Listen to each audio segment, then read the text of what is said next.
Sukses menggelar acara memperingati Hari Kemerdekaan Republik Indonesia yang ke-79 di Ibu Kota Negara Nusantara yang terletak di Penajam Pasar Utara mendapat sorotan dari salah satu media asing yang menyatakan bahwa perayaan peringatan Hari Ulang Tahun Kemerdekaan Republik Indonesia dirayakan di Ibu Kota Negara yang sedang bermasalah.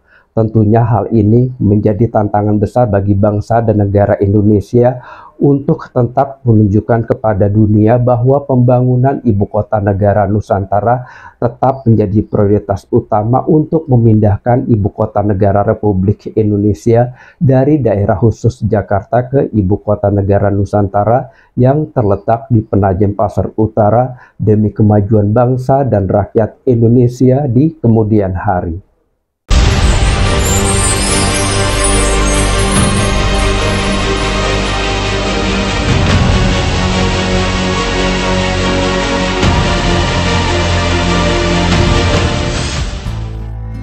Perayaan Hari Ulang Tahun ke-79 Kemerdekaan Republik Indonesia diselenggarakan berbeda dari tahun-tahun sebelumnya. Untuk pertama kalinya, rangkaian upacara pengibaran dan penurunan bendera merah putih berlangsung di Ibu Kota Negara IKN Nusantara, Kalimantan Timur. Presiden Joko Widodo memimpin langsung upacara tersebut. Ini menjadi upacara terakhir Presiden Joko Widodo sebagai orang nomor 1 di Indonesia, sebelum menyerahkan tampuk kekuasaan ke pemerintahan Prabowo Subianto. Sementara itu, Wakil Presiden Ma'ruf Amin memimpin upacara yang digelar di Istana Merdeka, Jakarta. Upacara Hari Ulang Tahun Republik Indonesia ke-79 digelar di dua tempat secara bersamaan. Mengutip dari laman CNBC Indonesia, kemeriahan upacara perdana di IKN turut menjadi sorotan media asing. Reuters membuat artikel berjudul, Indonesia Hold Curtailed Independence Day Event in Troubled New Capital, atau Indonesia menggelar upacara Hari Kemerdekaan di Ibu Kota Baru yang bermasalah.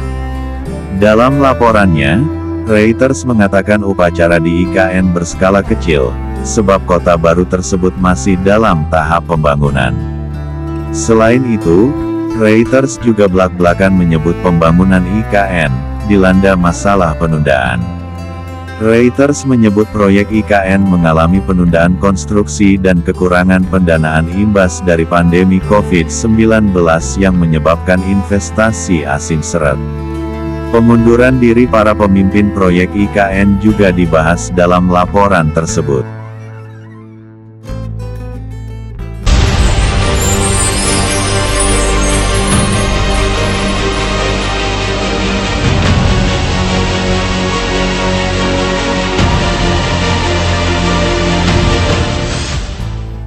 Sebagai informasi, Bambang Susantono dan Doni Raharjo menyatakan mundur dari posisi kepala dan wakil otorita IKN beberapa saat lalu.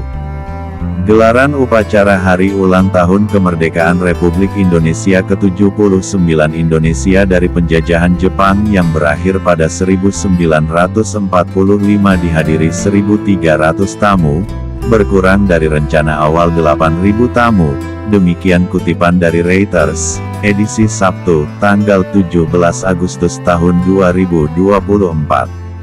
Mengutip pernyataan Jokowi, Reuters melaporkan IKN mengalami keterbatasan kapasitas penginapan dan persediaan makanan untuk menggelar upacara Hari Ulang Tahun ke-79 Kemerdekaan Republik Indonesia dalam skala penuh.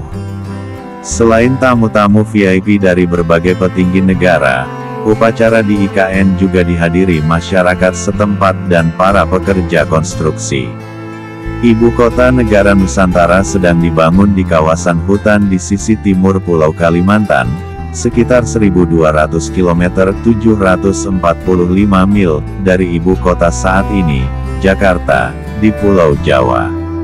Presiden Joko Widodo telah berusaha untuk meningkatkan kepercayaan terhadap mega proyek senilai 42,5 triliun rupiah tersebut dalam beberapa bulan terakhir, menurut laporan Reuters. Antara lain, Pemerintah melakukan peletakan batu pertama pembangunan hotel dan gedung perkantoran, serta mengadakan rapat kabinet pertama di Istana Negara baru yang berbentuk elang.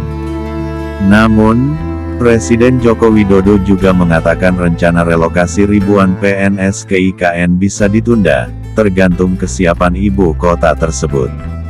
Sebelumnya, para aparatur negara diarahkan siap-siap pindah ke IKN mulai September tahun 2024.